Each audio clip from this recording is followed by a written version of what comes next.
Hey, I voted for your chair. Come on. Voting for your chair. What if it doesn't fit underneath here? Then it's going to be canned. Good. Hey, have we tried the chair underneath here? I signed this, I think, didn't I? Yeah, good. Yeah, Billy? signed it. Bill signed it, so now you just need... Said what? Oh. All right, Bobby. Let's see, where's your agenda? Personnel and finance. All right.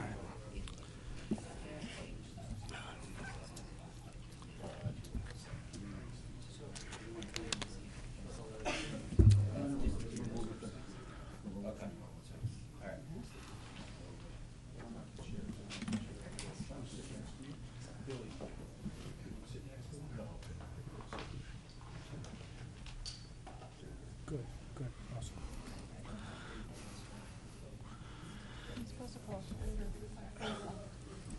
There she is. Go ahead. Good afternoon, everyone. I'd like to call the Personnel Committee to order. And the committee members, roll call. Lori? Mrs. Hefner?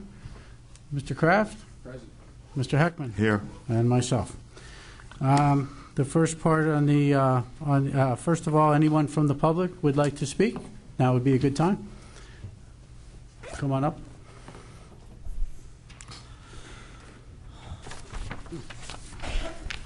Hi, up here. Yes, please. Hi, my name is Crystal Mulata.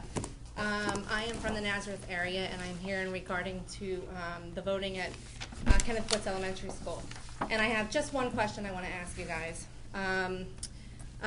Do the appointees support moving voting away from the schools if there are other buildings that meet all qualifications? Okay. You can ask him. You can ask them. Sure. Hey, Linda, it's Peg. All right. Hi, yes, it's Peg. Okay. Okay. I'll Sorry put it about on that. mute Okay. so I can listen. Well, I mean, I'll try to, give you my thoughts on the issue. I am a teacher, and my school has been used as a polling place off and on. My recommendation and what our district has done at those times is had an in-service day that prevents, the interaction of students and voters. So that's one option for you to pursue. But as far as what this body does, our obligation is to confirm the appointments. The decisions as to where the polling places are made by that body. Correct. So you said with your school, you basically have an Act 80 day. If you were presented another location to have the voting moved to, and it was, it met all of the, it met every criteria that was possible, because you no longer wanted it in the school because of safety issues, or you just felt that it was no longer in today's society, suitable for having it with children in the building, or even for that matter, staff. Would you support moving it? Well, again, that's up to the board and the people that are involved. But I get what you're saying. I just want to know your personal opinion on that. I think the polling place should be where it is most accessible and practicable for the voters to get there. Regardless of who is there and who else it affects. Well, again, if there are alternatives that are better, well, then they should be explored. Okay. But, again, that's for the elections board to decide, and for you to work with them in order to do that. Okay. My only position on this is we don't point people to boards and authorities under a litmus test on how they're going to vote for something. They're an independent authority. When they get on that board, it's their decision. Your turn to ask them these questions are when the authority actually is in place and they have a meeting. Then they will decide whether they want to move the polling place or not. But state law does say that schools are supposed to be used for polling places. They are public places. And I believe your superintendent was in Easton Area School District when he pursued this same path and lost. That is correct. and lost. So now, all of a sudden, he shows up where you are, and this is a huge brouhaha. We need to move polling places again. And I'm speaking as a chairman, was past chairman of the Election Commission. It's something that you have to take up with your legislators. It is a public building. You can have an in-service day like we do in Bethlehem and every other school district that sees it's a problem. As far as I'm concerned, and no, I wouldn't support moving it to another building if I were on the commission right now. Okay, well, with that being said, the laws are very outdated when it comes to voting, in my opinion. And in today's society, for example, there was a shooting today in school in Florida. If this were an election day, that shooting that occurred today, you could not lock down the building. If this were an election day, you'd have an in-service. Nobody No. would be in that building. Not all schools are like that, though. Well, they should be. It's a simple fix to your Then problem. what should happen is the new law should make mandatory that on voting day, it is a national holiday. All schools close Then their go to the doors. state legislatures and Well, I ask them to have. make that as a law. I have, And actually. it was summarily dismissed. So, you know, I'm sorry, it's courtesy of the floor, I'm sorry, we shouldn't be having a discussion here, sorry. We do appreciate your concern, and we're everybody, I think, in the room here is concerned about the children. Well, I see what But you're there's saying, other but things what- that they also handle, the election committee, other than just that one issue, so, but. Well, I'm gonna go back to Easton School District, okay? That school was not handicapped accessible. It was also taking place in the library, where it's centrally located in the building, where you can have people going throughout the hallways. How is that safe for the students? So if I'm a crazy person walking into that building, and I want to do physical harm to someone, granted you can do that on any given day throughout the year. But that's not the issue here. The issue is, if The you have issue is voting you're in the bringing in building, Easton, School District in some kind of hypothetical scenario that doesn't pertain to I'm your not school. actually, because you So- actually, that's present. There was no handicapped accessibility back then. I don't know if there is now. All I'm schools not- are ADA accessible now, they have to be by law, so. Right, but back then, they were not. Oh, I'm sorry, Mrs. It's Hefner. okay, because he was out of order. I- He's the boss. I'm just confused as to why you're bringing this issue to Personnel Committee meeting. I mean, I hear you're very concerned, but I'm not sure why it's being presented today at this time. Because the new appointees, I just wanted to, make sure that they're aware of the issue. We will be going to work with, the election board, and hopefully they'll be in support of that situation. But I wanted to get everyone's point of view and standings, and also make this known in public, where you guys stand, because I think the public has a right to know, as of your own personal point of views, you represent, a lot. So I think everyone should know where Well, you're coming from. Lori, I'm Wait, sorry. no, wait, Where let me we finish. stand doesn't matter, because they're an independent board who makes that decision. We don't make this decision. It's nothing to do with this board. It's nothing to do with the county executive. They're a quasi-independent board who does that. We can't have our hands on them and give them a litmus test and say, hey, do you agree with everything I agree? Now let's run elections this way so we can win everything. They have to be independent. They have to have a voice. So I can't sit here and ask somebody, will you move a voting place because, just because, they want to move it, when they could have an in-service day and have an easy remedy for it. I can't ask people that. We can't ask people that as a thing. You might not be able to ask people, but that's not what I'm here asking you, what you would It doesn't do. matter what I say. And you're simply telling me that no, you would not support it. And my I comment back wouldn't. to you would be, is that if you had a child in our school, Kenneth Woods Elementary School, on the day that we had Trooper Kelly, who got shot on Route 33, we all got the phone call stating there's an active shooter. We don't know where he is. They didn't tell us. Okay, forgive me. They didn't say we don't know where he is. There's an active shooter on the loose in your area. We need to lock down all schools. Our school was not able to be locked down completely because of voting. So when me as a parent gets that phone call from the district saying there's an active shooter, my child is in that building, I don't know if he's safe. How would you react to that if it were your kid? My kid was in school for things like that. I don't know what to tell you. Everybody reacts differently. Mrs. Hefner.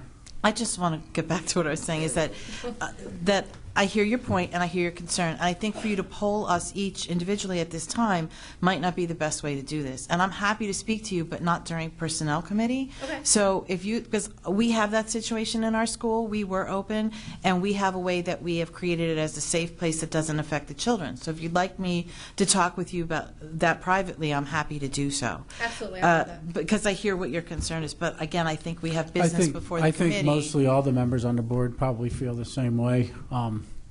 You know, Yeah, if I could. Procedurally, what you've been hearing is absolutely correct. I mean, we don't have that power. Right. We appoint. Having said that, it's not that I don't hear you and your concern, and I'm a parent, even though I don't, believe me, I don't have anybody in elementary school at this point.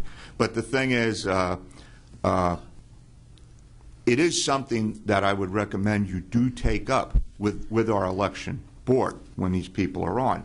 And express you have every right to speak to us, to speak to them. I think what you're hearing is we're not necessarily, even though we're the county council and we appoint, we're not going to end up making those judgments. And there is also law out there, which may or may not be good law, which may or may not be have to address at the state level. I really don't know. But I think you've been heard, and I think, you know, I certainly understand where you're coming from. Well, you as county council, you appoint people that you know and you feel would be, you know, that would work under your best interest into issues that you support. Hopefully So- they're open-minded to listen to things. So me coming to you and asking you that question, Sure. I already have one answer. So, and I'm sure that the rest of you have your own opinions as well. And you know, like you said, I have no problem meeting independently with whoever to discuss your opinions if you're not comfortable or don't feel that you have the time to do that right now. I understand that at a later time, and I would love to do that. And then Thank you. just for your own edification, there is a Court of Common Pleas, Colony Northampton against Easton School District in 2007. Judge Freeberg has an opinion that, yes, schools are public property and they should hold elections. I have that information. Okay, Thank you. so just so you know. Yeah, I have all that. And I will just mention then, too, is that, you know, the voting was taken out of Alverna? I forget the actual, Alvona, one of the schools, I forget what it is. They moved it for reconstruction in the building. You know, so it's simple to move it, but then they turned around and put it back because the building was done. Why not just move it to that location and leave it there? Why put it back? But I'm just saying that, so you don't have to answer that question. That's just another thing I'm just mentioning. But again, if no one else has anything else to ask me, I am finished. I have one question. Did you talk to the current election commission?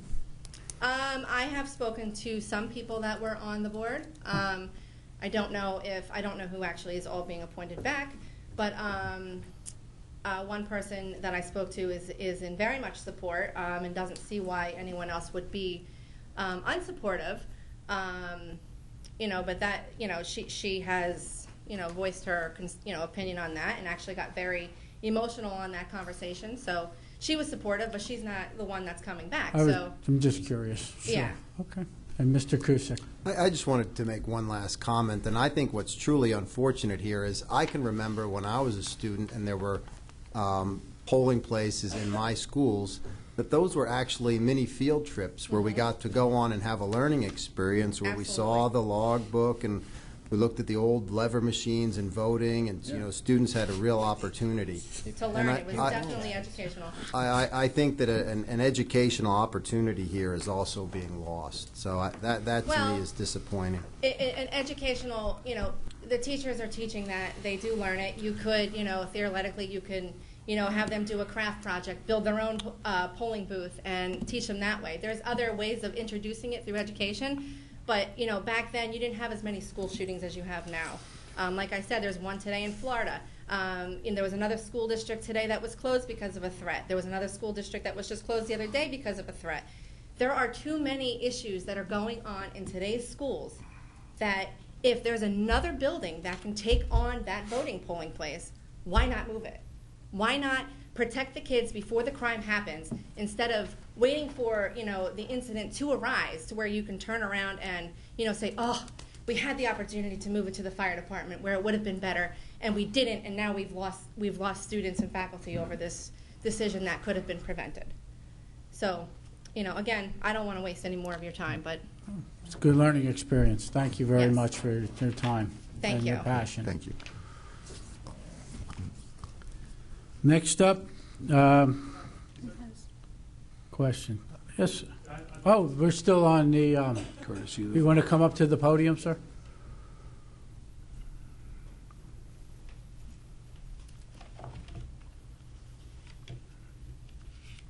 Good afternoon. Members of the Northampton could you County. introduce yourself, please? Yes. Your name? My name is Corey Frank. I'm here today as a concerned citizen because after repeatedly asking County Executive McClure to explain the standard by which he vetted his nominees to the Election Commission, yesterday he tweeted only that, quote, the most important criteria we used was hope. Hope that these volunteers would agree to accept the appointment and serve. And while I'm grateful for any citizen who volunteers for civic duty, quite frankly, I find that hope standard to be an unacceptable and irresponsible standard for Executive McClure's nominees to any position, and especially so for the Elections Commission, which enjoys complete independence, as you've already discussed today, and is responsible for ensuring all of our elections are conducted fairly, orderly, and safely for all our citizens, particularly its most vulnerable ones. So because I have no confidence in Executive McClure's methods for selecting the Election Commission nominees, I have no choice but to come here and ask that where County Executive McClure has failed to lead, you will. I'm asking that where County Executive McClure has failed to publicly acknowledge any reasonable questions of these nominees, that you will. Specifically, as a concerned parent and one of more than 1,700 petitioners who've signed petitions to move the voting from Butts Elementary, I'm requesting this board to ask each of Executive McClure's nominees the following 3 questions. Number 1, and I have copies for you if you would like. Given the increasing contentiousness of elections and the increasing prevalence of school shootings and mass shootings, including the one today in Florida, do you agree that voting in schools creates additional risks to the safety of the children? Number 2, at a minimum, do you believe schools should only be used as polling places in the absence of an acceptable alternative location? And number 3, given the citizen outcry to permanently remove voting from Butts Elementary, and given that the fire company has volunteered its space for voting, will you support the 1,700 citizen petitioners and commit to moving voting away from Butts? To me, these are completely reasonable questions to ask of these nominees. Indeed, I believe they are responsible questions for Executive McClure to have asked, given his repeated comments on social media about how he believes voting should be moved from Butts. But since we have no knowledge of him asking these questions to the nominees, I believe it is now necessary for this board to ask them in order to ensure the Elections Commission fully represents the county's commitment to protecting the kids. I wish I didn't have to be here today, but County Executive McClure has given me no reason to take comfort in the soundness or thoroughness of his vetting process. And while I'm hopeful these candidates are exceptional people of the highest moral and ethical character, I wouldn't be doing my part as an engaged citizen, and I don't believe you would be doing your parts as elected leaders if we didn't ensure these nominees were vetted by more than just hope. Otherwise, we're left to wonder whether these selections might have been made perhaps out of personal or party loyalty. And I believe the County of Northampton, the citizens of the County of Northampton, deserve better than that. And I know the children of Butts deserve better than that. And so I ask you, will you please carefully vet these individuals? Will you please ascertain their views about voting in schools? Will you please get them on record as being firmly committed to protecting the kids? And will you do this today, before they are committed and before they become independent of this county? I hope so. Let's do it for the kids. Let's stand up as a county and say for all to hear that this outdated practice of using schools as polling places needs to end. Thank you. Can I have a copy of one of your You sure pieces may. of literature? Okay. Thank you, sir. Yep.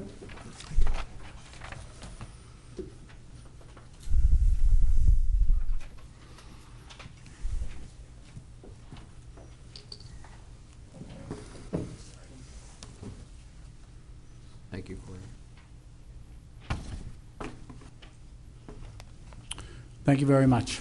Appreciate your time. Anyone else? Public comment? Okay, thank you. The next is the discussion regarding the appointment of the controller.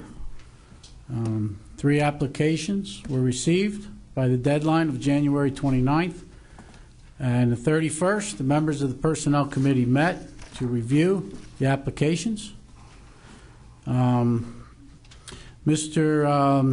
Soborski was the one that everyone kind of decided to move forward for the committee, and that was the recommendation from the council for approval. Mr. McGee, we had announced, I had announced publicly here that we were going to have this meeting and the meeting to vet the amount of applications that were going to come in, because I thought we'd get like 20 or 30 applications. I had no idea we'd only have 3 people that would be interested in this job. And we had announced it here, and I believe I erred myself in not making sure that it was announced on paper, in the paper, like it's supposed to be.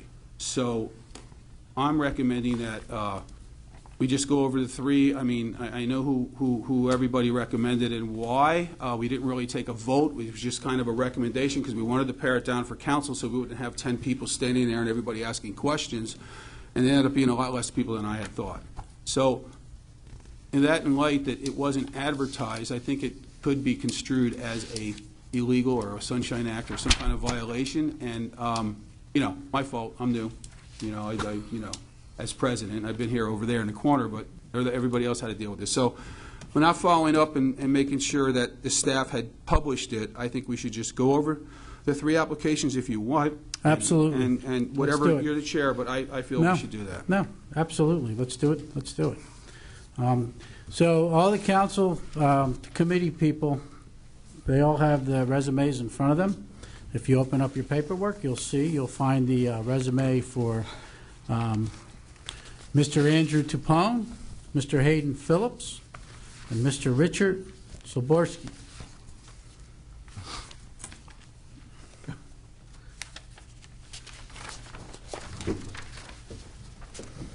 Oh, I see what you're saying. Oh, yeah. Question? Sure.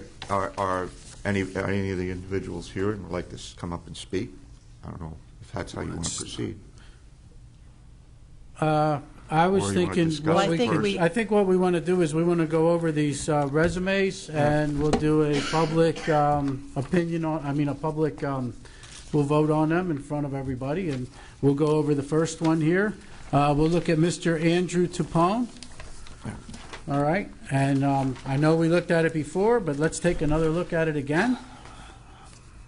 And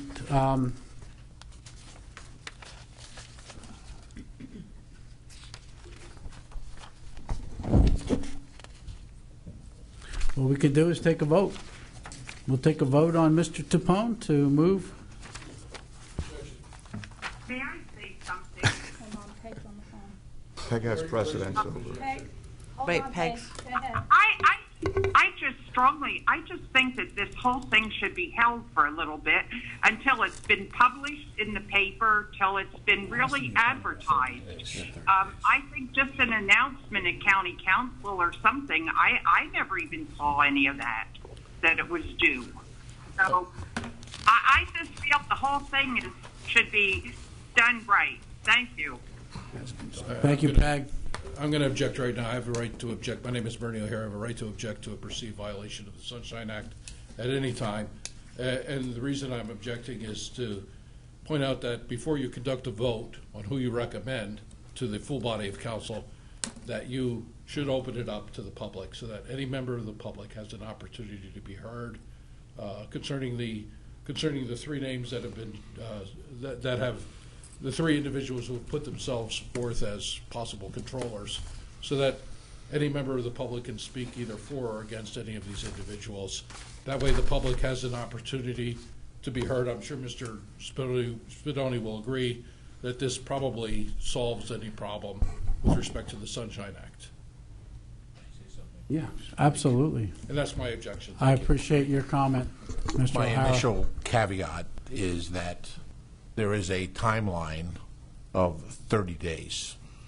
And I do not have those documents in front of me, but it runs from tomorrow. the resignation.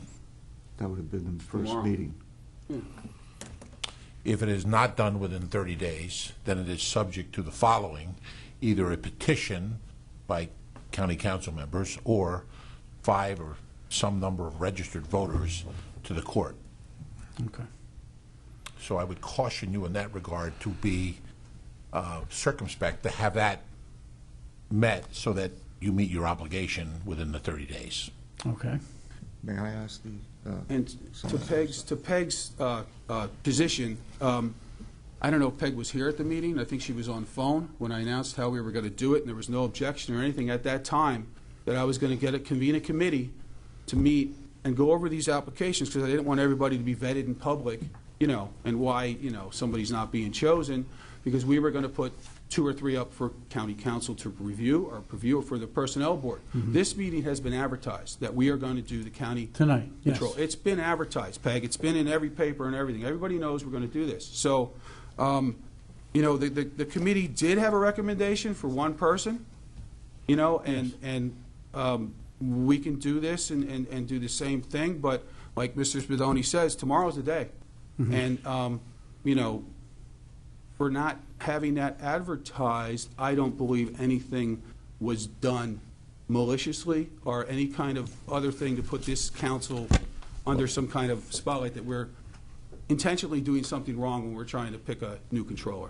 So, If I may, there's been talk of a violation of the Sunshine Law. We sometimes use that as a moniker to discuss things. That is only in reference to official action. There will be no action, at least on my watch, that's intentional, that's anything other than transparent and open and pursuant to the Sunshine Law. Correct. So despite what you've heard, there has been no violation, in my opinion. What I am hopeful is that the county circles their responsibilities and obligations and does what the law indicates they must, and that's appoint a controller. And I think the way forward is to do it in an open and transparent method like this. And that being said, any council person can nominate anybody they want outside of the vetting process, outside of the applications. That is a responsibility given to you by the holding of your office. Mm-hmm. So I want to be clear about that. This is open and transparent, but I am anticipating and hopeful that we meet our obligation within the 30 days. Okay.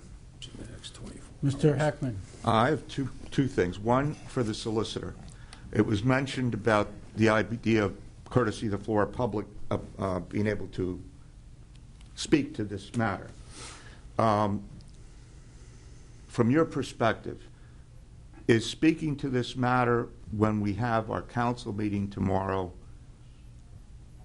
or speaking to this matter today? In other words, if we're going to have public comment on this tomorrow, is it necessary to allow it today, or what's your take? My on that? opinion would be yes, both. Okay. I think All it's right. appropriate that people that are here to Right. address council in a committee meeting setting or at the council meeting should be heard. All No right. question. So we do that prior to. And my us. position is the committee, it's been advertised, so, I mean, if anybody or interested parties, they would be here to speak right now. This is the advertised thing to pick a controller. This is the personnel committee for the recommendation to the full body for who we want as a controller. So, I mean, that's already been advertised, and if somebody wanted to speak to the body, they would be here. And they might be here. You might ask if there's anyone who was you ask if anybody wants to speak. Yep. That's Is any? do I still have the floor? Sure. I have Yep. two- Go ahead, Ron. Mr. Secondly, to what I agree, first of all, with what Mr. Kraft said. I don't think there was any intentional anything, and it's a new council, new officers, so things do sometimes maybe go one way or another. But I do believe in process, and people know it, and they get bored hearing it, and sometimes they get upset with it. But to me, process is as important as policy, and sometimes it's even more important than what we do is how we do it. So I think for this particular matter, any matter, frankly, going forward, we err on the side of caution. I agree with this solicitor. that I think enough steps have been taken, and I don't see why the court should come in and somebody can put anybody's name in. They can walk in tomorrow and put their name in. So, I mean, I would say us voting on it is not a problem. I would hope tomorrow, but I would hope that if anybody, we allow people to speak, and if somebody has a different opinion and wants to come forward, now or tomorrow is the time to do it. But I do think you have to, take certain steps. People are going to disagree with what you do, regardless of what you do, but at least they won't necessarily have to be able to, well, they can, but you did what you're supposed to do. Let's put it that way. Go ahead. If I could weigh in just for procedural direction, maybe to you, to help Please. this process. It sometimes is helpful to have protocol and procedure where you have maybe the council people speak first, and then ask the public if they would like to be heard on any particular issue. And that gives it a forum so that they know that they will be heard at the proper time. But certainly, council has the right to debate it among themselves as well. Okay. Would that could be committee first, or council, or? At this meeting, it would be the council people first, and then you should open it to the public.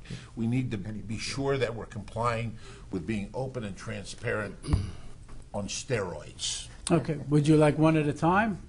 Like we're moving here? We're started with Mr. If I may, not to be bold, you may ask if there's any comments from council members. If there are, entertain them. When that's done, are there members of the public that would like to speak? All right. Okay. Well, we just want to move ahead safely here. So is there any comments from the council?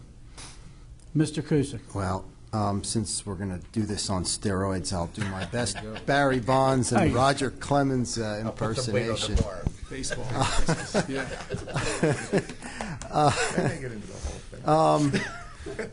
I looked at these 3 resumes. I'm with you. I expected more. Yeah. I think that from the 3, I don't think we can make a bad decision. Personally, I like to see someone with some experience and knowledge in county government, and clearly that lends me to Hayden Phillips. And then there's a separate issue here I think we need to address in the future. Number 1, you see on the resolution, the salary, $65,000. Now, Mr. Barron recalls when we made this a full-time position. What was that, 10 years ago? No, it's not 2012. Okay. 2012. Okay, but the salary has not changed since that time. And I think one of the reasons that we have, or maybe the reason why we only got 3 resumes and why it's difficult to find people to run for this position is because of the salary and the restrictions that we placed on it. Certainly we need to say, well, maybe they should be able to have a part-time job. Maybe that was a mistake that needs to be rectified. You don't think that's true? Well, the district attorney has even weighed on this. Mr. Morganelli questioned whether or not there were people that could maintain a part-time job, such as a referee or an umpiring job with coaching jobs. I think that was already discussed. Yeah.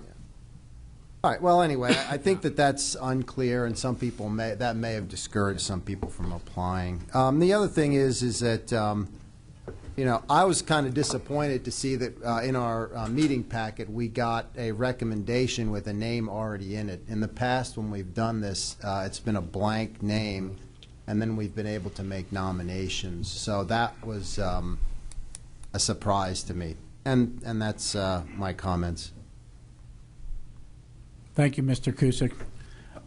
I concur Mr. with Kraft? you, I concur with you, Mr. Kuzic. We should look at the controller's salary and everything, because the next person who gets duly elected to that, it can take effect then, but nothing can change now. But I mean, we have 19 months to get something done, so we should at least, or before, it has to be before the primary starts, right? Right. Some people volunteer for things too and give their services away, firemen or something. Well, let's not give the house away, but we should look at it and decide to change that. My understanding is that it has to be done by the end of this calendar year if you want to raise the salary for next year's election. Mr. Heckman. If I'm not mistaken, and I should have, I looked, I don't remember that from last, I actually was looking at this when Mr. Barron got confirmed. I mean, there aren't a lot of requirements in the home charter for the controller, so there's one thing. And I think it's important to note that I know, when I was in a previous life on council, we had to make some appointments or changes. you can have any reason you want as a councilman why you're picking somebody, why you're not. I mean, I happen to lean towards when you're filling an elected position, are you going to run again? Because we all know that an incumbent has a leg up. Now, I've had people say that's a terrible reason. All right, it's a terrible reason to you, but I'm sitting here. So, I mean, the thing is, any reason a councilman has is, if they think it's good, is a good reason. So, yeah, I just want to sort of concur with what Mr. Kusick said in that, I mean, I'm thankful that the 3 people that applied. I agree. I thought there was going to be more. And maybe it's a salary, maybe it's something else. But, you know, sometimes you get picked and sometimes you don't. I can relate to that. Mr. Warner. I'm not on the Personnel Committee, but I will speak to this, okay? First of all, I was disappointed in that there was a meeting and it was held without public notification, which I would agree with, and I very rarely agree with Mr. O'Hare, but I do. And secondly, anytime you have any kind of meeting and you conduct council or county business, you must take notes and it must be publicly announced, okay? So if there was any business that was done and it was not notified, yes, that could be a problem, okay? There were no notes taken. If there were no notes taken, they could be subpoenaed. We could get into that discussion. But the fact is this. The controller position, I'm going to go back, and I'm going to be, I'm in opposition to what you're saying. The controller position is very important. It deals with auditing. Most of these people don't know what auditing is. They don't know what a pay salary survey is. They don't know what annual reporting, putting that together is. And they don't understand fraud and waste reporting either. And so it is an important position, and the people that are being presented this opportunity should be vetted properly about what their backgrounds are, if they've even dealt with government auditing, if they know what GASB 54 is. These are things that come up. Matter of fact, we're going to have a discussion about it today or tomorrow, one of the other days. But the fact is that it is an important position, and I'm actually taking Mr. Barron's position and saying it was a hard job. He did a great job. He did a lot of audits for us. The council has the right to ask for audits. The executive has the right to ask for audits. So this is not to be taken lightly. So that whatever's in those resumes, if they beef them up, the more important thing is, are they qualified? Well, can I just say something? When did I say it wasn't an important position? I don't even recall ever saying that. Well, I mean, you're on a position to something I never said. I mean, I said every council member has the right to decide in their mind how they want to do it. Of course it's important. That's why I won't probably vote for 1 or 2 people. But that being said, it's your right, as it is my right, and every other council member's right, to make that decision. I didn't write the charter. I think that the whole description of the job is probably a little bit loose. As anybody up here, they really don't need any qualifications to be a member of council. Maybe we should know more than we do. But no, of course it's a serious position, and that's why I took this very seriously when I was reading the resumes. If you circumvent the charter and you circumvent... I agree with you on that 100%. Then it has to be reviewed, okay? And then you walk cautiously. 100% in agreement on that. Absolutely. Okay. Who next from council would like to comment? Ms. Vargo Hafner. I'm just breathing before I talk. That's okay. So I'm going to come on steroids with a real-world perspective because I'm brand new on council, and the way that we conduct things is a little different than what I would do in the real world. I've had a lot of opportunity to go through resumes in my life, pick candidates, offer candidates up. So I guess I'm asking a question, is council's general way of conducting business, taking resumes, taking names, throwing out what we like and what we don't like public process? Is that what we are to do in the future on all matters? Because Peg said we need to do it right. And so to me, is that right? Is that what you've done over all these years before I got here? I can only speak to what I did when I was on council. And just a thumbs up. I mean, you know, but I always would say we should err on the side of even if it's more than you have to do. Because in the real world, you know, you normally don't do things like that, and then there's laws that protect those people and saying, why did you say that about me? So I don't want to get in trouble with that, you know, in other areas of work. But what I'm saying is I looked at these 3 resumes, and there was one person to me that spoke out with the qualifications better than the other 2, and there was a person I excluded because we made a very strong statement at council meeting before we even started this process. And that was that we wanted someone who was hopefully not going to run for this position in the future. So if we have a candidate who ran for this position in the past, that leads me to believe that they may run for it in the future. And so that would be my reason for not choosing that candidate, and that's me, myself, and I. The other candidate I didn't think was as qualified, and so that left me with the person that I recommend, which is Mr. Zaborski. So that's where I stand on this. But if we're going to go in the future, if you want us to gnash it out in front of people, I'll do that. Sure, because there's, we don't. Sometimes some people might not want to hear what we have to say about it. And that was my intention when I, as the council president, said that the committee will meet and they will vet these. I thought we were going to get 20. I honestly thought we were going to get so many resumes that it would be like, how would we get through all these people? And then you'd recommend whoever to council. The only error was it wasn't advertised. If it was advertised, we wouldn't be having this discussion for 35 minutes now. You know, we'd be doing what we're doing. But since it wasn't, and, you know, I don't think anybody's personal information should be aired in public, you know, especially when they're not going to be considered because of different reasons. But, you know, we can do one at a time and have the vote as the committee. I mean, you're the chair of the committee. You can do whatever you want, but have a vote and recommend to the full council tomorrow night for another 35-minute discussion on how we got here, who we want for the controller, for a vote for the full council. And any person can nominate whomever they want, even if they didn't put a resume in. You're a county council person. You can nominate your neighbor, the dog catcher. You know, that's your prerogative. But you need a second to get that voted on. So, you know, I think we should move forward and move on with the meeting. This meeting was advertised, that this is what the meeting was for. If anybody's not here, I mean, that's it. Here we are. Well, anybody else from the committee then to want to say who they support here, or which one they like to see moved forward? I mean, for better or worse, because we want to hear from the public. If I may, too, next.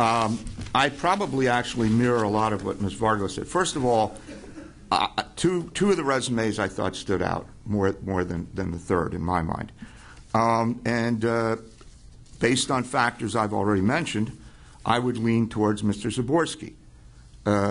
And let me just say, I appreciate what Ken's saying, Mr. Kraft is saying.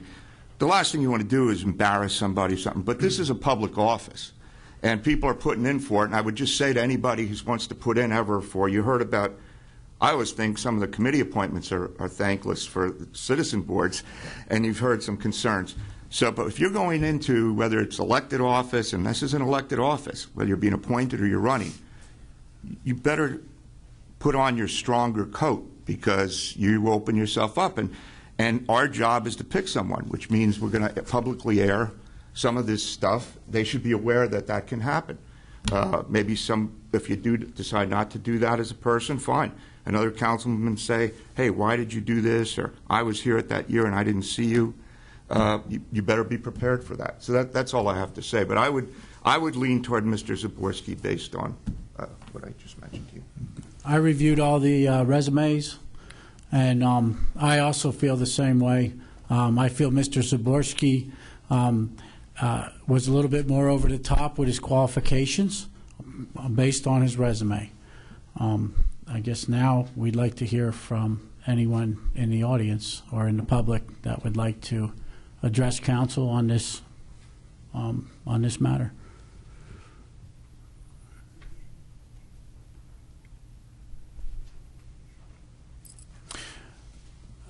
Okay.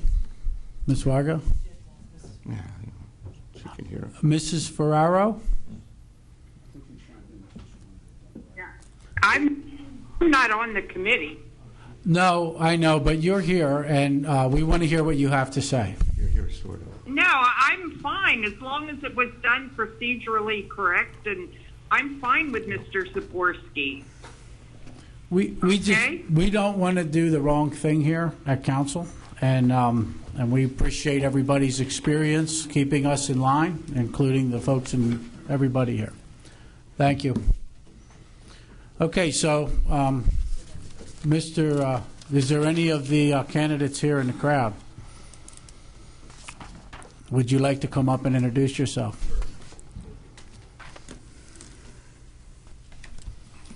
My name is Richard Zaborski. Saborski. And first, I want to thank everyone for pronouncing my last name correctly.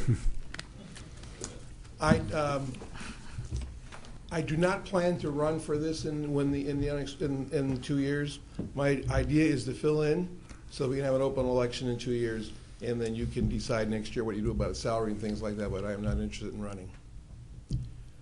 Anyone have any questions for me? I always do. Please do. I read your resume, and first of all, thank you for being here today. You're a realtor since 2001, correct? Live in Bethlehem? Yes. You said back in 1983 or 85, okay? You were taking you were working in the Holiday Inn Conference Center. Is that correct? And you were working full. You said it was like having a full-time and part-time job combined between being on council and working that job. Well, correct? working in a hotel. The hotel's open 7 days a week. Yes. And many times I was manager on duty on the weekend, so I worked right through the weekend. So that was like a full-time and a part-time job all in one. So you made a decision to give one up or quit both, or? No, I actually, for city council, I ran for the state house and lost by 500 votes. Okay. So that's why I got off the council. They decided to let somebody else do it. Okay. So you know the job's full-time, correct? Yes. So since you have a real estate business, how would you handle that? Well, I'm doing very little real estate now. I actually took off last year out of real estate to take care of my mother who has Alzheimer's. So I'm doing real estate part-time basically because I'm there, but my real estate is really cut back. I can do that in the evenings and on weekends. Okay. Most important things were you lived in the area and that you weren't going to work as a part-time controller. Thank you. Thank you. Any other questions? All right, thank you. Thank you.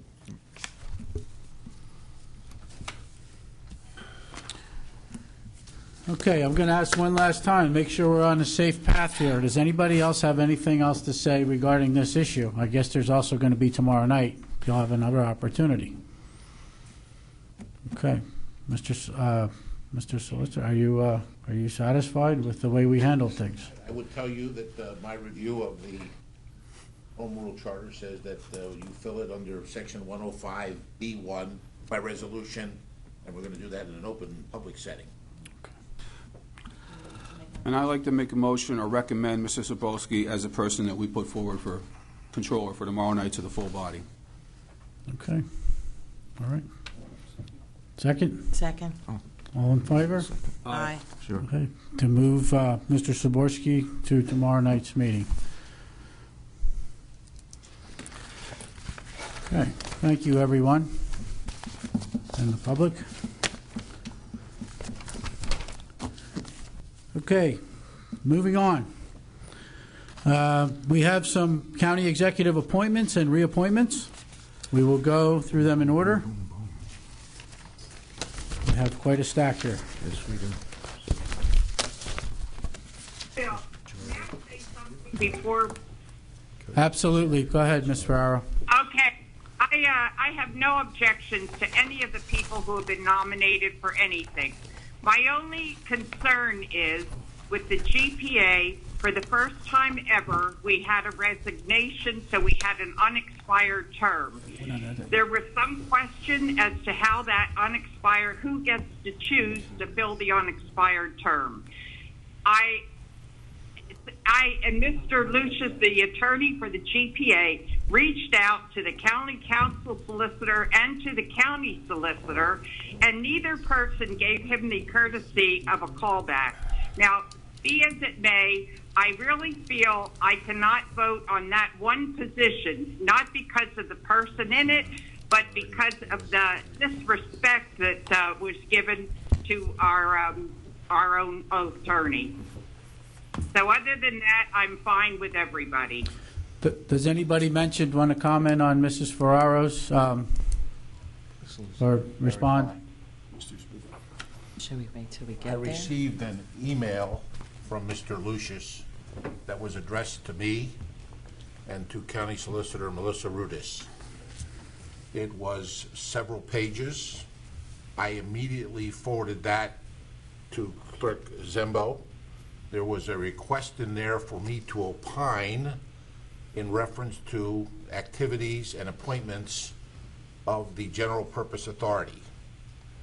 I set forth in my memorandum to Clerk Zembo that I found it to be somewhat inappropriate at best that someone would ask me as county solicitor to give a legal opinion for the General Purpose Authority. That being said, I forwarded it to council for their review and direction. So that when we hear that there was no response to Mr. Lucius, I was responding to my principal, county council, for direction and authorization. There was certainly no disrespect for not my next door neighbor, but he lives 2 doors away from me. I certainly respect and appreciate Mr. Lucius. I wouldn't disrespect it. It might cause neighborhood problems.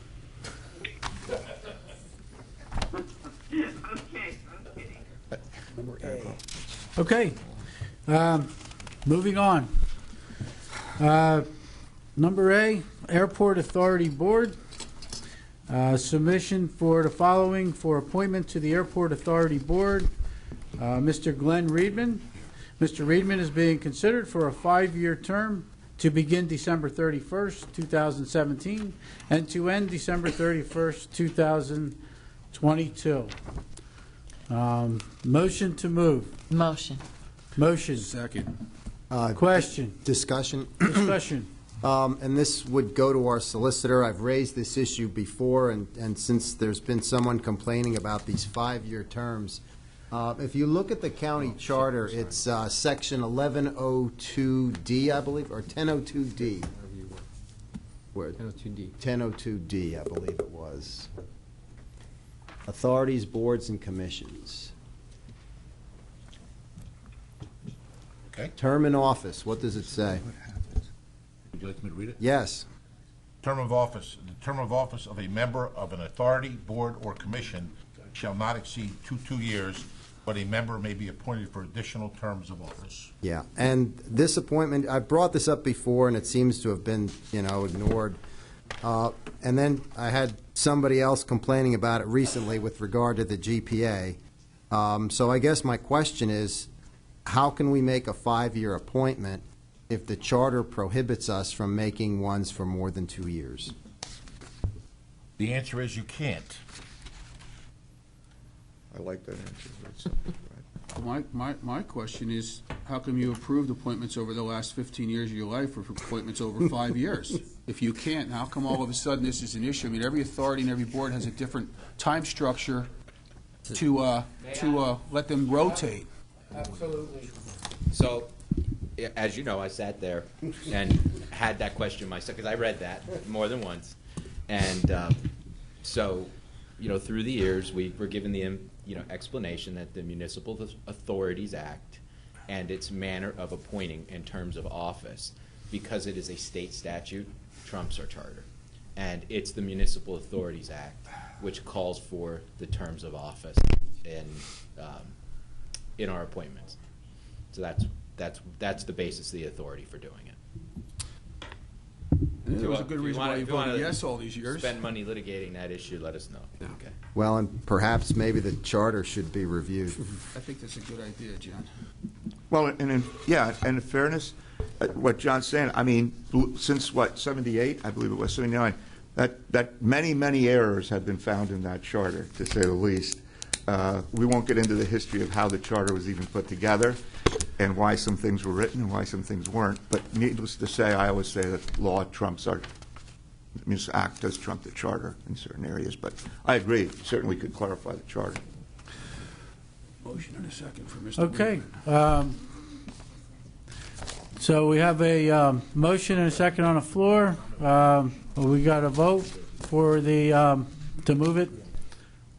Yeah, I guess. Is that yes? Yes, sure. Okay. Thank you. So we got some problems to work out with the home rule charter. Thank you for identifying that, Mr. Cusick. Did you just pick up on that today, or was that something you thought? They did it for our benefit. Okay. It's not. It's Mr. McClure and I have discussed this on multiple occasions. He's sharp today. Send us a note on the copy machine or the fax, and off the typewriter that is used in the office, okay? Yes. Next is letter B. The attached request is appointment to the Area Agency on Aging Advisory Council. The appointment is as follows: Miss Ruth Ann Terrace, and the term will expire January 1st, 2020. Do I have a motion to move this? Motion. Question. Motion. Well, we should talk about them before we motion to move them. If there's Okay. any questions or concerns or Certainly. anybody has a recommendation, Okay. just go to motion right away. Can I make a recommendation? Sure. It's my recommendation, and mine alone, is that when I was director, it was we were begging people to come on our advisory boards, and it was hard to find people willing to put their time out and effort. And frankly, unless somebody can show me a rap sheet on somebody, I think anybody that wants to put their time and effort into some of these boards should be thanked very much by us and moved along and voted on. I took a different approach. I read her resume, and she's very qualified, and I make a recommendation that we move her forward for tomorrow night. Okay. All right. I can speak personally. I'm not on the Personnel Committee. I worked with Ann for the last 5 years on the advisory board for Graysdale, the liaison, and she was superb.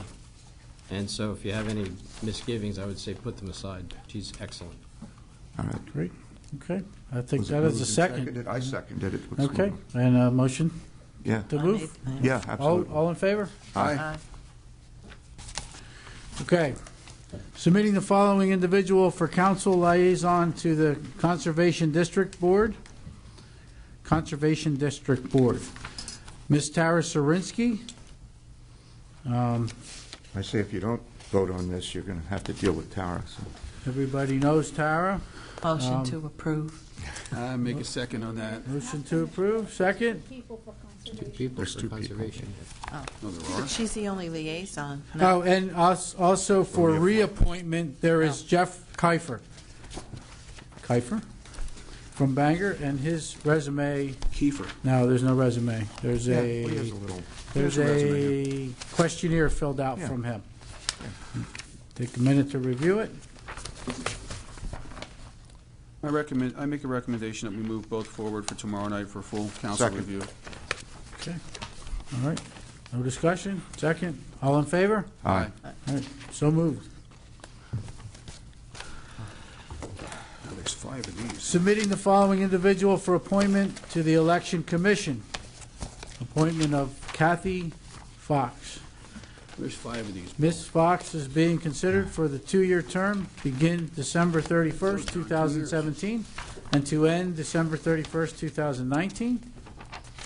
The resume is attached for your review. You could name all 5.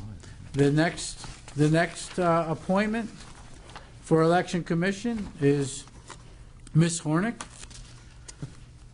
from Easton, Pennsylvania. And also for a 2-year term, December 31st to 2017 to December 31st, 2019. Another appointment, Ms. Deborah Hunter for the Election Commission. She's being considered for a 2-year term, December 31st, 2017, and to end December 31st, 2019. 18.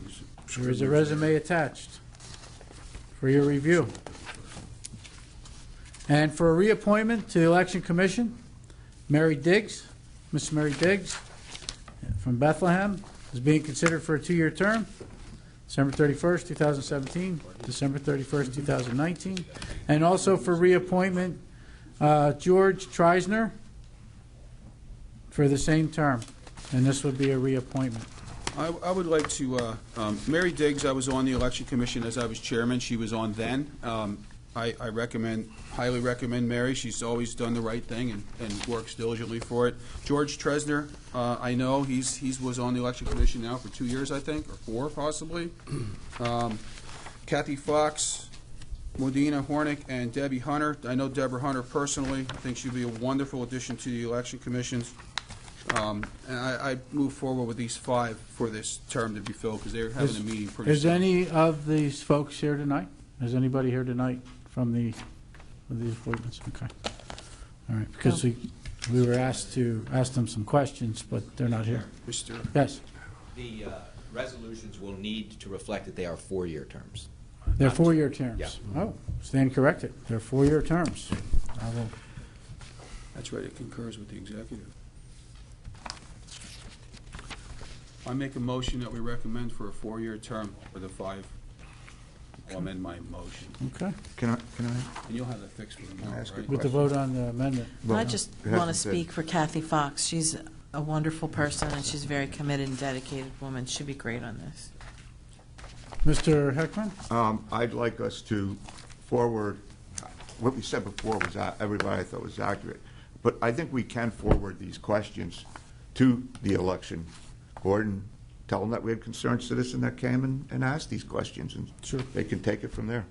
I personally feel that they can do that when they get on the commission. I also feel that we are not here to get a litmus test of whether or not they would move a polling place and how they feel. They're an independent board, and, you know, I mean, they probably have the votes to move it anyhow, but, you know, I mean, to ask them that. Well, I'm not saying hold anything up. I'm just saying send this over to the election. To change my vote by the way they say that they would move it or wouldn't, I mean, that would be, I don't think that would be proper. Yeah, I'm just asking them, once we vote them in, if we send Just this. as you have a vote here, they have a vote there. So I'm all for proper. Okay. I second. Any other discussion on these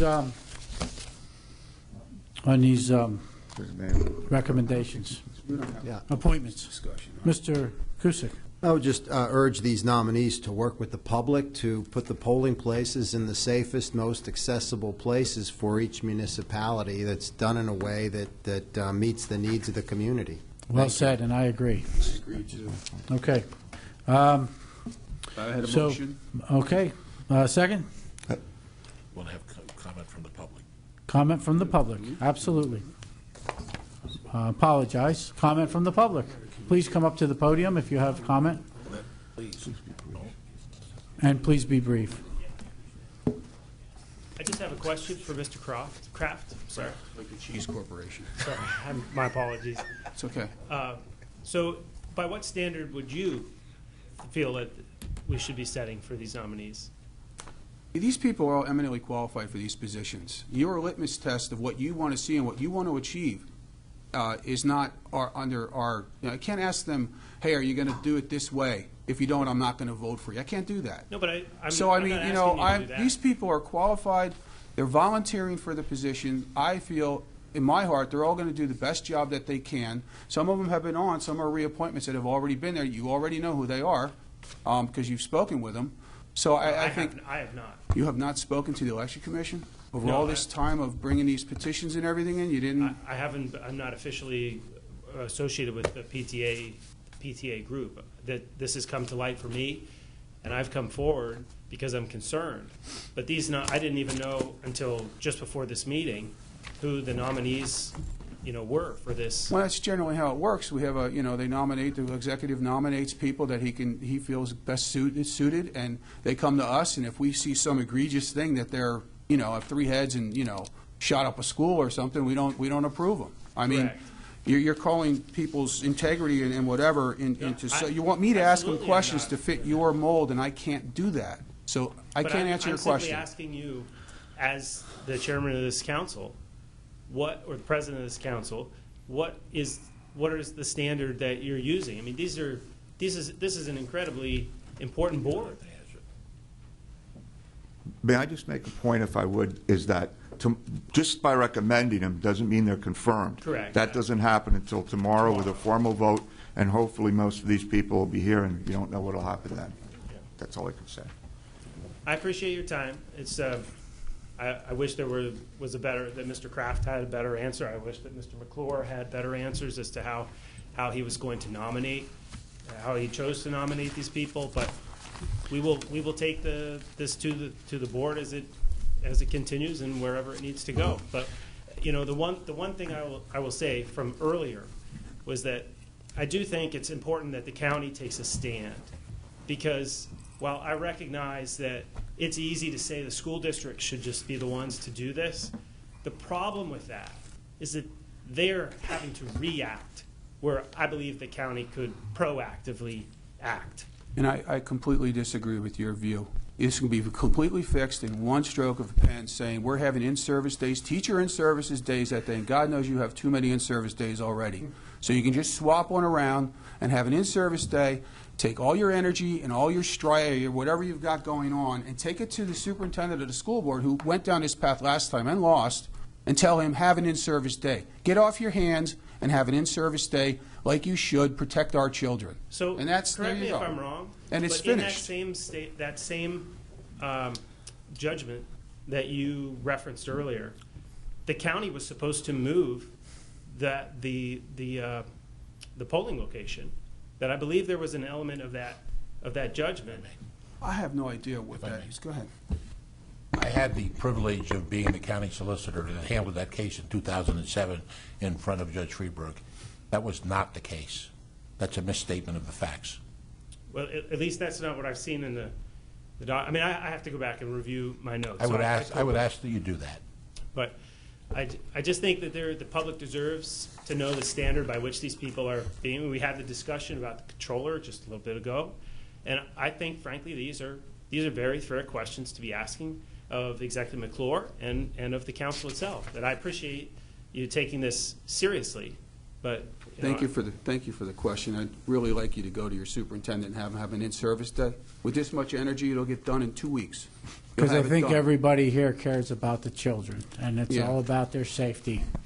So I mean, I encourage you to do that. That, you know, your efforts would be easier in 1 than 5 to get them swayed, or 9 or whatever. I think if you do that with all your energy and all your cameras and everything else and call them out at a meeting, it'll be changing. You'll have an in-service day, and then the whole thing disappears and everybody's happy. If the county or the Elections Commission doesn't act, I'm sure that's something. I think you should look at both avenues at once. It should be a two-prong deal. Well, I appreciate your feedback on that. Yep. And I'm hopeful that Mr. McClure will accept a meeting at some point. But we can't tell the independent board what to do. You're asking the wrong people to change where a polling place is. You just keep doing that. I don't know why you keep coming back to the same, Mr. McClure's no good, the council's no good. It's not us who does it. I haven't said that at all. Well, you're putting words in my mouth. You imply, I'm sorry. No, I have not implied that either. Anything else? No, that's it. Okay, thank you for your time. Thank you, sir. Did we say move on? Okay, moving on. So, did we? Where did we leave off at? General Purpose Authority. Okay, moving all right. forward. Thank you. Yes. Okay. All right. The next one is the submitting for the following individual for the appointment to the General Purpose Authority. Mr. Paul Anthony of Bethlehem is being considered for a 5-year term to end December 31st, 2022. And his resume is attached. And also Mr. Frank Pittibone from Easton, Pennsylvania, to also be appointed to the General Purpose Authority. And that term ends on December 31st, 2019. That's a 4-year term. How come that's in 4 years, though? Because it's a completion. Oh, he's completed It is a 4-year term previously held by Neil Copeland. Got it. Okay, yeah, all right. Okay. Gotcha. I And his resume is also attached. I'd like to make a recommendation for both of these. I mean, Mr. Pinnabone was on the school board for years and had to do with all kind of construction projects in the Easton Area School District. And I know Paul Anthony. He has extensive knowledge and insight into electrical, all kind of construction jobs, be it big or small. And I think they'd be a great fit for the GPA and what their mission is. Looking at these resumes, they both look qualified. Any discussion? Yeah, I'd like to recommend that, given what's come up lately, I would hope these two individuals would come to the meeting tomorrow. I mean, I'm ready to move them on, but I think they should show up tomorrow. Yeah. Okay. Anybody from the public? All right. Motion to move? Second. Okay. All in favor? Aye. Aye. Okay, so moved. Next is the appointment for the Jail Advisory Board. Following appointment to the Jail Advisory Board, Jody Ruggiero is being considered for a 2-year term. Question on these 2-year terms. Would this be a 4-year term here? Jail Advisory Board? It's a 2-year 2, term. okay, all right. Okay, 2-year term. To end December 2019.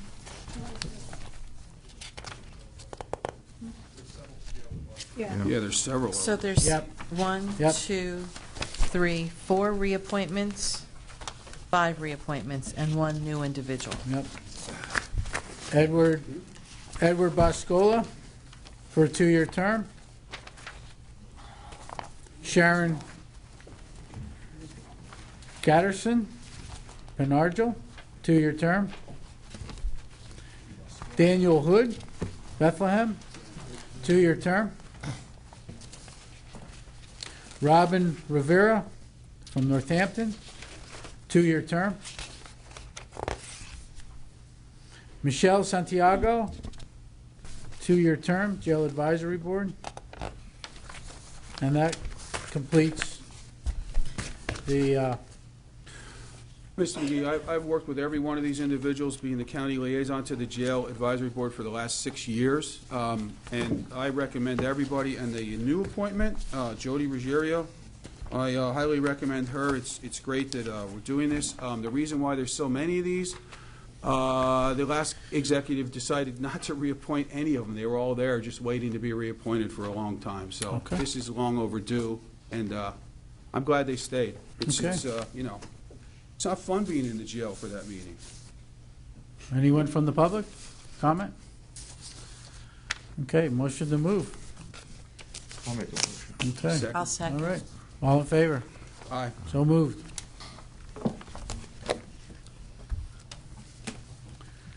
Next is the Lehigh Northampton Transportation Authority Board. We have one. Iris Linares. Linares of Bethlehem. And that is a 5-year term to end March 2nd, 2023. And her resume is attached. Any discussion? There's only one. I make a motion. Anyone from the public? Motion, second, all in Second. favor? Aye. Aye. So moved. Okay, and appointment to county liaison to the Lehigh Valley Planning Commission Board. Do you want me to William read this McGee. since it's you?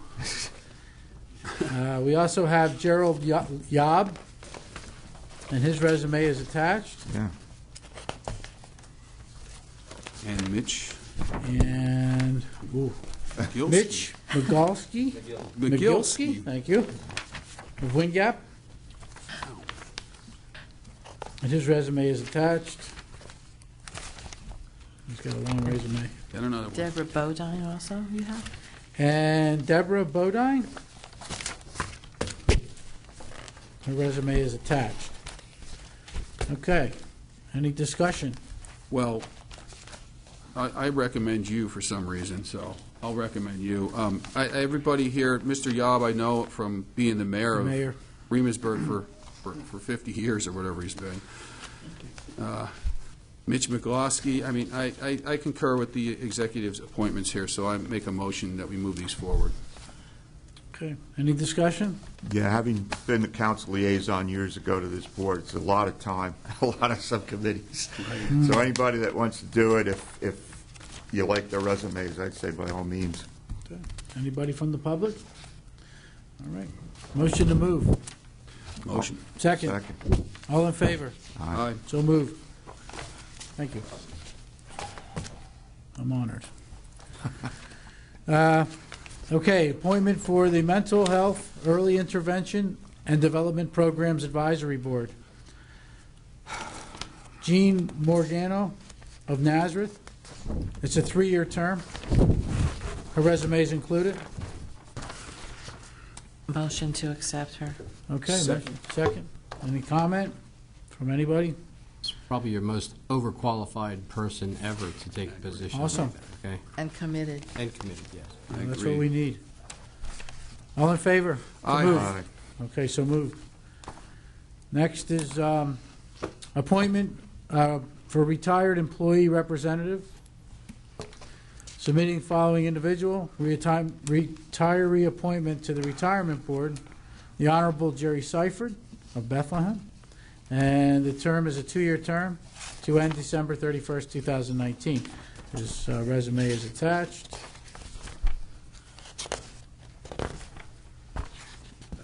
And you have the employee representative.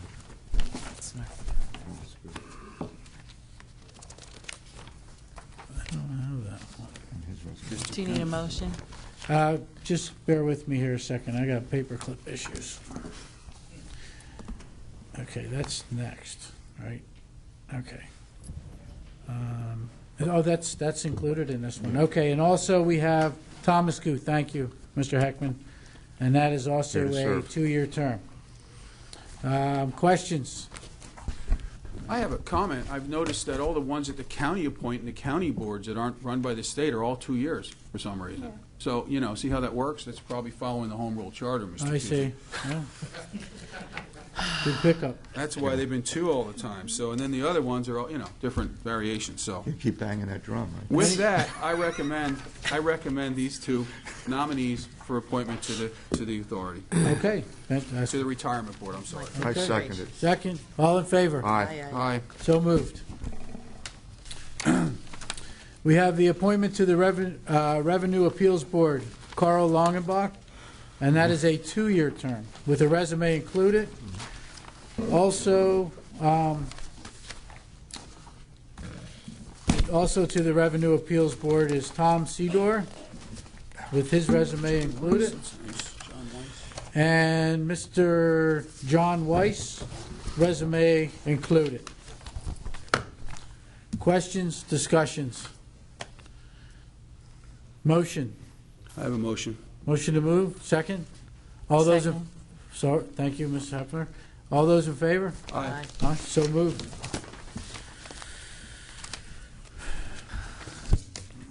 There you go. He's still got more stuff. Yes, Oh, we I know. do. Yes, Cutting we into do. my finance stuff. Okay. We have a solicitor's review of personal requests. Okay, at the request of county solicitor, please consider the following requests for the creation of the clerical technician 3 full-time and elimination of 1 part-time position. Elimination of the following positions: 5 FTE clerical technical technician 3 part-time, 5 FTE pay grade CS 115, and create the following classification: 1 FTE clerical technician 3 full-time, 1.0 FTE pay grade of CS 15-1A. Attached, please find a calculation of financial impact of this request. Okay. And questions on the request? Hello. Hi. Hi. Sorry, I was reading. Would you like to address the committee? Thank you. Thank you. Good afternoon. When I came on board the solicitor's office about a month ago, we had 1 full-time paralegal and we had a part-time clerical tech who was still in her probationary period. Before I was even confirmed, she had, the part-time woman had left. So we had a part-time position open. However, in seeing what goes on in that office, we really need a full-time person. As many of you probably know, the right to know requests are like a full-time job. Right now, Attorney Brennan is handling those. Our paralegal Sharon is trying to support him. It's becoming difficult. She supports him. She can't get her other work done. So the part-time person was assisting with the right to knows. But there are also a lot of other duties that the part-time person would be handling as well. There are boxes in the solicitor's office that need to go to archives. All of those boxes need to be examined to make sure the appropriate documents are in there. There is no way I think that my office can operate effectively with a part-time person. It's hard to even find a part-time person to work either a few hours in the morning or a few hours in the afternoon. Most people don't want that position. Right now the paralegal is overloaded, and I'm asking for your support in this request. My only question is it a high enough salary to get somebody to take the job? We seem to have that problem all the time these days. I don't know, Mr. Kraft. I hope so. I mean, I think it's reasonable. But she's not the paralegal. Sharon would still be the paralegal and handling the bulk of supporting the solicitors. But we need someone in there to do more of the clerical work, the filing, the answering the phones, greeting people, the archiving, running around, getting the documents for the right to know request, things like that. I know that's time-sensitive stuff, for sure. Very time-sensitive. And you have boxes of it that were left over for you? Oh, yeah, lots of boxes that I would like to get out of there. Because we had remote solicitors last time. So I make a recommendation we approve this. Okay. Any discussion? Just one quick point. I believe I did raise this issue during your confirmation, and I want to thank you for addressing it in a timely manner. I guess my question is just a follow-up to what Mr. Kraft said. Do you believe that the addition of this position will enable you to clear up the backlog to move these things ahead? I think so. I'm hopeful. I hate to come in here even, coming into my position, this really to come in and ask you for money to create a new position. So I don't really want to ask for any more, and I think that we will be able to handle it with a full-time clerical person. Yeah, because this position, I believe, was discussed last year during the budget hearings, and I think we set it aside, and we wanted to give you the opportunity to determine whether or not it was truly necessary. And I trust your judgment, and I'll support this as well. Thank you. Thanks for staying ahead of the curve. Thank you. Ahead of the boxes. Thank you. Pardon me? It's right. Oh, yeah. Right, which is That's huge. A large driver of the necessity to do this. Yes. So I make Do a we motion. need to make the motion? Right, Yes. yeah, we have to comply with it. I made a motion to. Okay. So then I'll second. Second, Lori. And all those in favor? Aye. Aye. So moved. Thank you. Okay. Personal request, public defender. At the request of the public defender, please consider the following request for the creation of an assistant public defender full-time in lieu of filling the current vacancy for an assistant public defender part-time. Elimination of the position classification of 5 FTE, assistant public defender part-time, 5 FTE of pay grade RS6. Create the following position classification: 1 FTE, assistant public defender full-time, 1.0 FTE at a pay grade of CE4. Attached, please find a calculation of the financial impact of this request. Please see attached. And if you'd like to address the board. Right, so right now we have 2 full-time public defenders. And in fact, the second one was only added in 2013 or 2014. So for many, many years, we've been operating with only 1 full-time public defender. And what I did is I handed out to everyone sort of a rudimentary breakdown of what our office does. And if you look at the bottom here, Northampton County Public Defender's Office in 2017 handled about 2,600 criminal cases, okay? That number does not include all of the duty that I've outlined on this sheet. And you can see, I mean, we've got a lot going on between bail hearings, 3 times a week, criminal court trials, that's a whole term, once a month. Now we've got drug court, we've got mental health court, and that's in addition to the mental health hearings that we've traditionally held on Tuesdays and Thursdays, like the staff goes out to Muhlenberg Hospital, Lehigh Valley Hospital, and those are all required under the Public Defenders Act. So we have to do the things that we're doing. And if you look at that 2,600 number, which represents just criminal cases that we put through the system last year, it does not include all of the duty days. We did that with 15 part-timers, right? So part-timers are really, what, 20 hours a week or so. We're not talking about 40 hours a week. And we're talking about experienced lawyers who have oftentimes substantial private practices, and they're committing their time to the public defender's office. I would estimate probably more like 30, 35 hours a week. So we did 2,600 cases plus the duty with 15 part-time and 2 full-time public defenders.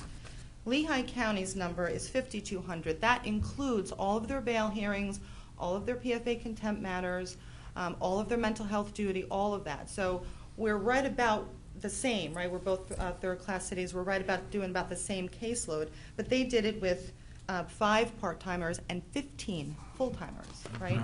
So what I'm looking to do is get another full-timer in there who can help, you know, with the duty, some of these Superior Court appeals that are really sort of time-consuming, and try to offset the cost by not filling the part-time position that we have vacant right now. So we just need a little extra money, I guess, to support the full-time position is what we're looking for. One of the other things that I've done, yeah, Steve can tell you what. Sure. Well, Steve. I'm sorry. For all these positions, there are substantial savings in the cabinet position salaries, as well as an additional $500,000 in revenue from not having the 911 discount go to Bethlehem this year, which I reported that in one of my last audits as controller, and 4 warehouses came online, which will generate revenue for us in 2018. We weren't sure we were going to get the whole revenue for those. They were not reflected when the budget was approved by County Council. So that's where the money is going to come from. And of course it will come in the form, if these positions are approved, in the form of a budget amendment. There's money in the budget now since it is the beginning of the year. But those will come when we bring the first budget amendment forward to County Council.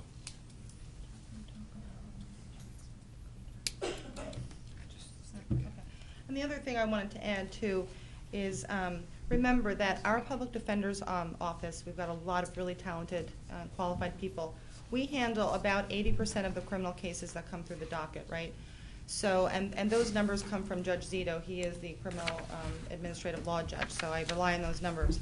And if you think about those numbers and consider the fact that the district attorney's office has 18 full-time people and 2 part-time people, right? So there's something, I've just learned this recently, there's something called the American Bar Association 10 Principles of a Public Defense Delivery System. And what they do is they set forth principles that, you know, to try to guide public defenders' offices and how we should operate. And tenet number 8 said there has to be parity between the defense, you know, bar, the defense counsel, and the prosecution with respect to resources. So if you compare the resources that they have to the resources we have and consider that we're already handling 80% of the docket, I don't think it's unreasonable to ask for a full-time position, you know, especially if you think back and look back that we've really operated with only 1 full-time public defender for many, many years up until, what, 3 or 4 years ago. So I hope you'll consider this request. Our office does a great job for the indigent clients, and we want to continue to do that. But quite frankly, a full-time public defender is going to take a lot of the burden off these duty days. You know, we're running around all over Northampton County. So someone who's strictly dedicated to handling, for example, mental health hearings, which are held on Tuesdays and Thursday mornings, that's my idea. I want to have this person designated to do that, among other things, including handling Superior Court appeals and briefs. It's going to take a lot of the burden off the part-timers and sort of make it, I think, the workload a bit more manageable. So, any questions? I just like to say I can't believe you're doing it with 15 part-timers and 2 full-timers. Yeah. I mean, if we could fix it and have parity, like you said, it would be good. I mean, I can't see the DA's office having all those full-time attorneys putting cases forward, doing everything, and you have to catch up with part-timers. I don't know how you do it. Your staff must be really talented, and I'm just glad you're here. You know, honestly, Mr. Kraft, I'll tell you that I've worked with, I think I said this when I was being confirmed, the people like Jim Connell who've been doing it for 20, 25 years, and, you know, the other guys who have been there a really long time, are really committed. They do a really good job. No one is getting shortchanged. But I'll also tell you that I've got someone like Jordan Joseph here who runs an excellent office. I could not do it without her. I'll be in front of you, not in the not too distant future, asking for a raise for this girl, because this girl handles this office single-handedly almost. Oh, Anne-Marie, too, and Lizette, they do a great job. But without her, I don't know how the office would run, quite frankly. So we're lucky to have her, too. Thank you. Okay? Yes. Just one comment. I appreciate you coming here and bringing this forward. Certainly, this is a core function of county government, and I intend to support the position. At one time, the ratios were the same. Most of the DAs were part-time. Mm-hmm. And under Mr. Morganelli's leadership, he's converted those to mostly full-time. Yes. And the Public Defender's Office has not followed suit. And that's no fault of yours. I guess my question, though, has to do with a term here I'm not familiar with. Yeah. What is Gagnon 1 and 2? That's a perfectly fair question, yeah. So, under the Public Defenders Act, we're required to represent indigent clients who qualify, right, for probation and parole violations. So a Gagnon goes back to a case, I think it's a United States Supreme Court case, right? So a Gagnon 1 is a probable cause hearing, and those are held on Thursday mornings. So the court decides if there's probable cause to believe that a violation of probation or parole occurred, and if probable cause burden is met, then it's sent to a Friday list in front of the sentencing judge, who then determines if there was a violation, and if there was a violation, what the sentence would be. So when there are criminal penalties, punishment, imprisonment that associated with the Gagnon 2, not necessarily with the Gagnon 1, although I've seen that happen. So that's what those are. So, and we're required to represent those indigent clients as well. Thank you. Okay. All right. Anything else? I move. Okay, thank you. Okay, thank you. I second. A move from One and a Mr. second. Heckman, second from Mr. Kraft. As our county continues to grow, right, we got to stay ahead of the curve. Yep. Catch up to the curve. So, all in favor? Aye. Okay, we'll move it for tomorrow. Farmland preservation, oh my God. Okay, request from, at the request, farmland security, farmland preservation, at the request of Maria Benzoni, Farmland Preservation Administrator, please consider the following requests for the creation of a farmland preservation resource specialist, full-time, and an elimination of the position of the farmland preservation technician, full-time. Elimination of the position classified 1.0 FTE, farmland preservation technician, 1.0 FTE, pay grade of RU 20. Create the following position classified 1.0 FTE, farmland preservation technician, 1.0 FTE, pay grade of RU 25. Attached, please find the calculation and financial impact of this request. Yeah, she's here. And would you like to come up and address the board? It's here. Yeah. Good evening, Council. Hi. If you had anything that you wanted to talk about with this request. The justification is that the position itself is a certified position. It has to have a certification in order to do the conservation planning, monitoring, and inspection that's required under the law, and that's the reason for the request for the upgrade. This is something that we've been requesting for years. Okay. Yeah, how many years have you been requesting it? 7. Okay. Okay. Yes. Did you request this as part of last year's budget, and was it rejected, or is there a reason why it's coming before us in February rather than December? It was requested, and it was supposed to be on the November agenda for the Personnel Committee to go through, and it was taken off the agenda. I didn't take it. Who took it off the I don't know. agenda? Well, I stopped being Personnel Committee, and I think it might have fell through the County thing. executive took it off. The county executive took it off. Oh, okay. How does that happen? I don't know. Sun just keeps on coming. So you've needed this position for 7 years. I have a technician position now, but it's not upgraded to what it should be as the technician, and that's why it's being created as a resource specialist. And they have to have certain qualifications to do the job, so. Correct. Mr. Kusin? Just one follow-up then. I intend to fully support this position. I don't know why it wasn't included in the budget.